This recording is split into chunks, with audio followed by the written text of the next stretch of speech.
என்ன உண்டு?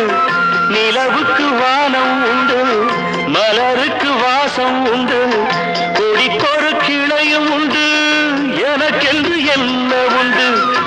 ஏன் படைத்தானோ இறைவனும் என்னை?